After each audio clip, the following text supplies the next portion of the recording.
કચ્છમાં ડીઝલની તીવ્ર અછતથી ટ્રાન્સપોર્ટરો પરેશાન 1 જૂનથી પોર્ટ પર પરિવહન ઠપ કરવાની ચેતવણી આપી પેટ્રોલ પંપો પર ટ્રકોને માંડ 50 લીટર ડીઝલ મળતા હાલાકી ટ્રાન્સપોર્ટ માલિકોને લાખોનું નુકસાન અમરેલીના વડિયામાં પેટ્રોલ પંપ પર ડીઝલ માટે લાંબી કતારો લાગી પંપ પર પેટ્રોલ ડીઝલનો ટાંકો આવતા ખેડૂતોની લાંબી કતાર લાગી કેરબા બેરલ સહિત વાહનો લઈ ખેડૂતો પંપ પર પહોંચ્યા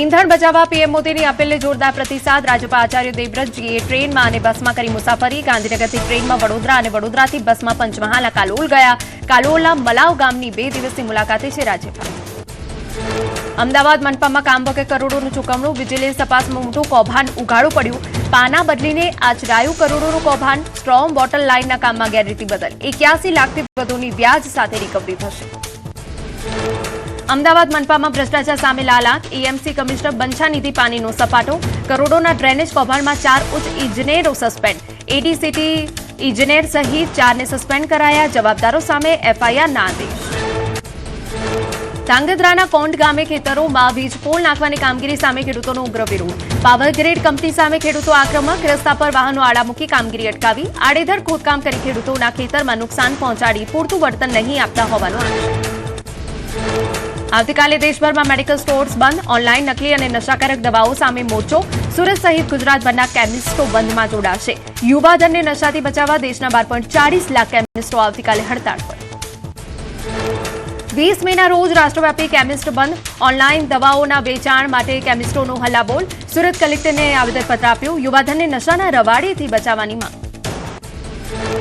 રતનાલ પાસે અકસ્માતમાં 3ના મોત બાદ ભારે આક્રોશ ગ્રામજનોએ નેશનલ હાઈવે પર ચક્કાજામ કર્યો લોકોએ ક્રોસિંગ અને ડિવાઈડર મુદ્દે હાઈવે ઓથોરિટીને ઘેરી અંજારના રતનાલમાં રોડ ખોદી નાખવાની ગ્રામજનોની ચીમકી નર્મદા જિલ્લામાં મજૂરોનો ભારે વિરોધ ટ્રકમાં કેળા ભરવાની મજૂરી વધારવાની માંગ કરાઈ વેપારીઓએ મજૂરી ન વધારતા વિરોધ નોંધાવ્યો ટ્રકમાં કેરેટ ભરવાના વર્ષોથી 9 થી 10 રૂપિયા મેગા સિટી સુરતમાં પ્રી મોન્સૂન પ્લાન ફેલ ખુલ્લા હોલ ખરાબ રસ્તા અને વર્ષોનું ટ્રીમિંગ પણ બાકી જોવા મળ્યું ખોદી નાખેલા રસ્તાઓ ન પુરાતા વાહન ચાલકો માટે જીવનું જોખમ પ્રી મોન્સૂન કામગીરી માત્ર કાગળ પર હોવાનો આક્ષેપ સુરતમાં ફરી એક વખત પનીર ચીઝના નમૂનાઓ ફેલ અનેક ડેરી અને રેસ્ટોરન્ટના પનીર ચીઝના સેમ્પલ સબસ્ટાન્ડર્ડ જાહેર મનપાના આરોગ્ય વિભાગ દ્વારા હાથ ધરાયું ચેકિંગ તમામ એકમો સામે મનપા દ્વારા કરાશે દંડાત્મક કાર્યવાહી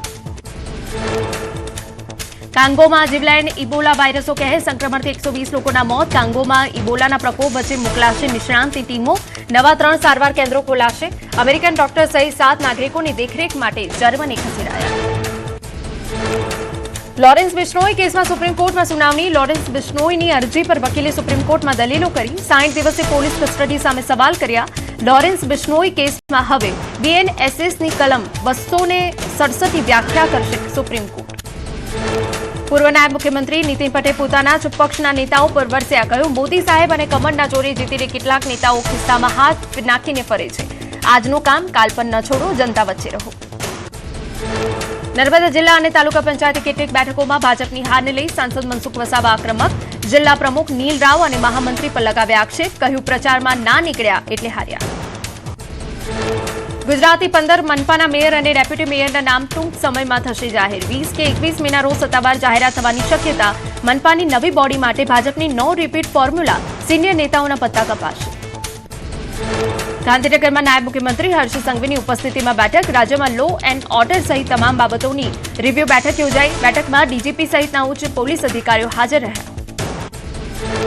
એક રાષ્ટ્ર એક ચૂંટણી માટે સંસદની જોઈન્ટ પાર્લામેન્ટરી કમિટીની આજથી 3 દિવસ બેઠક પીપી ચૌધરીના અધ્યક્ષસ્થાને 39 સભ્યોની કમિટી મળશે કમિટીમાં લોકસભાના 27 અને રાજ્યસભાના 12 સભ્યોને અપાયું છે સ્થાન પીએમ મોદીની હાજરીમાં ભારત નોર્વે બિઝનેસ સમિટ યોજાઈ પીએમ મોદી રોકાણ રિસર્ચ અને ગ્રીન હાઇડ્રોજન ક્ષેત્રે સહયોગ પર આપ્યો ભાર પીએમ મોદી નોર્વેના દિગ્ગજ ઉદ્યોગપતિઓને મળ્યા ભારતને ગ્લોબલ ઇનોવેશન પાર્ટનર ગણાવ્યું ઈંધણ બચતની પીએમને અપીલને જોરદાર પ્રતિસાદ સિદ્ધપુર પાલિકામાં હોદ્દેદારોની વરણીમાં ઈંધણ બચત પર અપાયો ભાર કાર્યક્રમમાં ભાજપના તમામ જીતેલા કોર્પોરેટર દ્વારા ઈંધણ બચાવોનું ઉદાહરણ અપાયું તમામ કોર્પોરેટર એક જ બસમાં નગરપાલિકાએ પહોંચ્યા સિદ્ધપુરમાં નવા પ્રમુખ ઉપપ્રમુખની સત્તાવાર જાહેરાત ઓબીસી સીટ પર રણજીતસિંહ સોલંકી બન્યા નગરપાલિકાના નવા પ્રમુખ વોર્ડ નંબર 7ના પ્રમોદભાઈ પટેલ બન્યા ઉપપ્રમુખ પાટણ નગરપાલિકામાં નવા પ્રમુખ તરીકે ચંદ્રિકાબેન પ્રહલાદભાઈ રાવળની નિમણૂક. પાટણ પાલિકાના ઉપપ્રમુખ પદે ઉત્કર્ષ પટેલની વરણી. 44 સીટોમાંથી 24 સીટો પર ભાજપે મેળવ્યો હતો વિજય. બેચરાજી પાલિકાનું ઐતિહાસિક નવું માળખું જાહેર. પ્રમુખ તરીકે નરેન્દ્રભાઈ પટેલની વરણી. હંસાબેન ભરવાડ બન્યા ઉપપ્રમુખ. મુકેશભાઈ શાહ કારોબારી અધ્યક્ષ જાહેર. મહેસાણાની ઊંઝા નગરપાલિકાના પ્રમુખની ચૂંટણી યોજાઈ. પ્રમુખ તરીકે ક્રીમાબેન ઉમંગભાઈ પટેલ બિનહરીફ ચૂંટાયા. આગામી 2.5 વર્ષ માટે ચૂંટણી યોજાઈ. ઊંઝા નગરપાલિકાની 36 બેઠકમાંથી 31 બેઠકો પર ભાજપના ઉમેદવારોનો થયો છે વિજય. મહેસાણાના કડી નગરપાલિકામાં ભાજપનો દબદબો. રાજેન્દ્રભાઈ ગજરના શિરે પાલિકા પ્રમુખનો તાજ. સ્મિતાબેન પટેલ બન્યા ઉપપ્રમુખ. પ્રમુખ પદ પર ભાજપનો ભગવો લહેરાયો. મહેસાણાની વિજાપુર નગરપાલિકા પ્રમુખ ઉપપ્રમુખ જાહેર કરાયા. વિજાપુર પાલિકા પ્રમુખ પદે કામિનીબેન પટેલની નિમણૂક કરવામાં આવી. ઉપપ્રમુખ પદે પ્રિતેશભાઈ પટેલ જાહેર. વિસનગર નગરપાલિકામાં સત્તાનું સુકાન સોંપાયું. નવા પ્રમુખ તરીકે આશાબેન પટેલની વરણી. મહેન્દ્ર ઠાકોર બન્યા નવા ઉપપ્રમુખ. ભારે રસાકસી વચ્ચે પ્રમુખ ઉપપ્રમુખના નામો પર લાગી આખરી મોહર. ઈડર નગરપાલિકામાં ભાજપના પ્રમુખની સત્તા. 28 સીટો પૈકી 27 સીટો પર ભાજપની જીત. ભાજપે પ્રમુખ તરીકે અનસુયાબેન પટેલ નામની જાહેરાત કરી. ઉપપ્રમુખ તરીકે વિનોદભાઈ પરમારના નામની જાહેરાત. કારોબારી અધ્યક્ષ તરીકે જીનલ સગનના નામની જાહેરાત. હિંમતનગર નગરપાલિકાના નવા પ્રમુખ અને ઉપપ્રમુખ જાહેર. હિંમતનગર પાલિકા પ્રમુખ પદે અરુણાબેન કડિયા જાહેર. ઉપપ્રમુખ પદે ગોપાલસિંહ રાઠોડની વરણી. કારોબારી અધ્યક્ષ પદે રાહુલ પટેલની વરણી. ભરૂચ અંકલેશ્વર પાલિકામાં નવી ટીમની વરણી. ભરૂચમાં દેવેન્દ્ર વસાવાની પ્રમુખ પદ અને રુચિત મોદીને સોંપાયું પ્રમુખનું સુકાન. અંકલેશ્વર પાલિકામાં જિગ્નેશ અંદાણીયા પ્રમુખ અને વિરલ મકવાણા ઉપપ્રમુખ. બનાસકાંઠાની ડીસા નગરપાલિકામાં નગરપાલિકા પ્રમુખ ઉપપ્રમુખોના નામ જાહેર. ડીસા પાલિકા પ્રમુખ પદે કૌશિક સાધુ અને ઉપપ્રમુખ પદે પલ્લવીબેન જોશીની વરણી. પાલિકાના કારોબારી ચેરમેન તરીકે પરેશકુમાર લીંબુવાળા જાહેર. બનાસકાંઠાની ધાનેરા નગરપાલિકામાં પાલિકા પ્રમુખ અને ઉપપ્રમુખની વરણી. ધાનેરા પાલિકા પ્રમુખ પદે ઈશ્વર પટેલ જાહેર. ધાનેરાની 28 બેઠકો પૈકી 25 બેઠકો પર ભાજપે જીત મેળવી. બનાસકાંઠાની પાલનપુર નગરપાલિકાના પ્રમુખ ઉપપ્રમુખની વરણી કરાઈ. પાલિકા પ્રમુખ તરીકે સુનીતા પટેલ જ્યારે ઉપપ્રમુખ માટે દશરથસિંહ સોલંકીની વરણી. બારડોલી નગરપાલિકામાં નવા સુકાની. પ્રમુખ પદે નીલમબેન વ્યાસ અને ઉપપ્રમુખ પદે મિનેશભાઈ પટેલ જાહેર. જેનીશ ભંડારી બન્યા કારોબારી અધ્યક્ષ. અમરસિંહ સોલંકી શાસક પક્ષના નેતા અને ડોક્ટર ભાવિન ચૌધરી બારડોલી પાલિકાના દંડક જાહેર.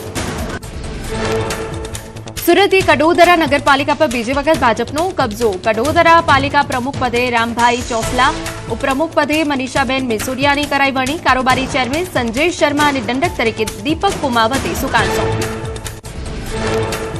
દ્વારકાની ખંભાળિયા નગરપાલિકા પ્રમુખ તરીકે વિજય કણઝારિયાની વરણી. ઉપપ્રમુખ તરીકે આશાભાઈ લુણાનું નામ.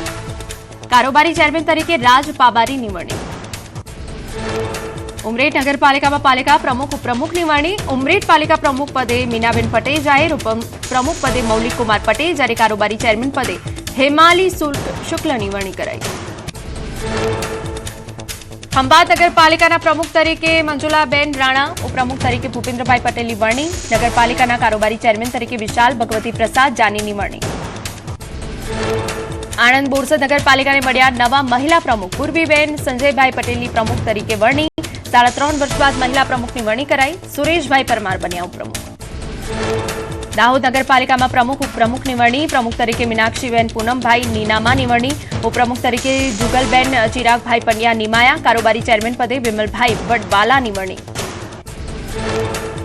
નર્મદાની રાજપીપળા નગરપાલિકામાં પ્રમુખ ઉપપ્રમુખની જાહેરાત. પાલિકા પ્રમુખ પદે શિવાની મહેતા અને ઉપપ્રમુખ પદે ઉત્કર્ષ વસાવા ઉર્ફે રાહુલની વરણી. સમર્થકો અને કાર્યકરોમાં ભારે ઉત્સાહ. થરાદ નગરપાલિકાના પ્રમુખ તરીકે અર્જુનસિંહ વાઘેલાની વરણી. ઉપપ્રમુખ પદે દિલીપભાઈ ઓઝાની વરણી. થરાદ નગરપાલિકાની 28 બેઠકમાંથી ભાજપે 19 બેઠક ઉપર ભવ્ય જીત મેળવી સત્તા મેળવી. તાપીની વ્યારા નગરપાલિકાના પ્રમુખ ઉપપ્રમુખ અને કારોબારી અધ્યક્ષની નિમણૂક. વ્યારા પાલિકા પ્રમુખ પદે ડોક્ટર પ્રિયા પટેલ જાહેર. ઉપપ્રમુખ પદે અનીસ ચૌધરી અને કારોબારી અધ્યક્ષ પદે તેજસ પંચાલની વરણી. વાઘોડિયા નગરને મળ્યા પ્રથમ પ્રમુખ. બ્રિજેશ ગોસ્વામી સત્તાવાર નિમાયા. વાઘોડિયા ઉપપ્રમુખ પદે સંદીપ નરેન્દ્રસિંહ ડોડિયાની સત્તાવાર નિમણૂક કરાઈ. વાઘોડિયામાં ચેરમેન પદે કૃણાલ મહેતાને મહત્વનું સ્થાન મળ્યું. લીંબડી નગરપાલિકામાં ભાજપનો ભગવો. રીનાબેન ત્રિવેદી લીંબડીના નવા પ્રમુખ બન્યા. રીટાબેન ઉપપ્રમુખ કરાયા. કારોબારી ચેરમેન તરીકે મહેન્દ્રસિંહ જીલુભા ઝાલાની સર્વાનુમતે વરણી. સુત્રાપાડા પાલિકામાં મહિલા રાજ, પાલિકાના પ્રમુખ અને ઉપપ્રમુખ પદ પર મહિલા ઉમેદવારનું સત્તાવાર વરણી. પ્રમુખ પદ તરીકે મનીષાબેન બારડ અને ઉપપ્રમુખ પદે વેજુબેન પંપાણિયાની વરણી. ઉના નગરપાલિકામાં નવા સુકાની, પ્રમુખ તરીકે હર્ષાબેન રાઠોડ અને ઉપપ્રમુખ પદે મિતેશ શાહની વરણી. ઘનશ્યામ જોશી બન્યા કારોબારી ચેરમેન. ભાજપના વિજેતા ગાયિકા રાજલ બારોટને ન મળ્યું કોઈ સ્થાન. વેરાવળ પાટણ સંયુક્ત નગરપાલિકાના હોદ્દેદારોની વરણી કરાઈ. પાલિકાના પ્રમુખ તરીકે નરેશભાઈ કોહલી, જ્યારે ઉપપ્રમુખ તરીકે હેમીબેન જેઠવાની નિયુક્તિ કરાઈ. કારોબારી ચેરમેન તરીકે ઉદયભાઈ શાહ અને શાસક પક્ષના નેતા તરીકે રીટાબેન તન્નાની પસંદગી કરાઈ. વેજલપુરના ધારાસભ્ય અમિત ઠાકરની નવી પહેલ, શ્રેષ્ઠ સફાઈ કામદારો અને હોમગાર્ડ્સનું સન્માન માટે દર મહિને યોજાશે કાર્યક્રમ. જીવના જોખમે ઉત્કૃષ્ટ કામગીરી કરનારા ફાયર જવાનોનું પણ સન્માન. ગુજરાતના મહેમાન બન્યા સચિન તેંડુલકર. અમદાવાદ એરપોર્ટ પર આગમનની તસવીરો આવી સામે. એરપોર્ટ પર ક્રિકેટ લિજેન્ડની ઝલક જોડવા લોકોની ભીડ ઉમટી. ક્રિકેટના ભગવાન ગણાતા સચિન તેંડુલકર અમદાવાદની મુલાકાતે. સચિને એસજી રોડ પર આવેલી સ્પોર્ટ્સ એકેડમીની મુલાકાત લીધી. નવી મુંબઈ બાદ સચિનના સમર્થનથી શરૂ થયેલી દેશની બીજી એકેડમી યુવા ખેલાડીઓ અને માતા પિતા સાથે વાતચીત કરી. આણંદમાં કાળઝાળ ગરમી અને પવિત્ર પુરુષોત્તમ માસ વચ્ચે મહીસાગર તટે શ્રદ્ધાળુઓનું ઘોડાપુર. ઘોડા શંભુની કરી આરાધના. શ્રદ્ધાળુઓએ મહીસાગર નદી તટે પૂજન અર્ચન કરી ધન્યતા અનુભવી. કાશ્મીરમાં પ્રવાસીઓનું ઘોડાપુર. શ્રીનગરનું દાલ લેક પ્રવાસીઓથી ઉભરાયું. સહેલાણીઓએ શિકારા રાઇડની મજા માણી. કાશ્મીર બન્યું પ્રવાસીઓનું ફેવરેટ ડેસ્ટિનેશન. તેલ એલપીજી બાદ હવે ઇન્ટરનેટ પર સંકટના એંધાણ. ઈરાની હોર્મુઝમાં ઇન્ટરનેટ કેબલ્સ પર કબજો કરવાની ચેતવણી. વૈશ્વિક ડેટા ટ્રાફિક પર ટોલ ટેક્સ લાદવાની અને કનેક્ટિવિટીને વિક્ષેપિત કરવાની ધમકીથી વિશ્વ હાઈ એલર્ટ પર. અમેરિકા ફરી એકવાર ઈરાન પર હુમલા કરે તેવી શક્યતા. નજીકના હુમલાની આશંકા વચ્ચે ટ્રમ્પે ગુપ્ત સોશિયલ મીડિયા પોસ્ટથી આપી ચેતવણી. યુદ્ધ જહાજના ફોટા સાથે ટ્રમ્પે લખ્યું, તોફાન પહેલાની શાંતિ. હુમલો થવાની આશંકાથી વૈશ્વિક સ્તરે તણાવ. અમેરિકા ફરી એકવાર કરી શકે ઈરાન પર હુમલો. અમેરિકા અને ઇઝરાયેલ આવતા અઠવાડિયાથી શરૂઆતમાં મોટા એટેક કરવાની તૈયારીઓમાં. સમજૂતી કરો અથવા વિનાશની તૈયારી કરવા ટ્રમ્પે આપ્યું અલ્ટિમેટમ. પ્રધાનમંત્રી નરેન્દ્ર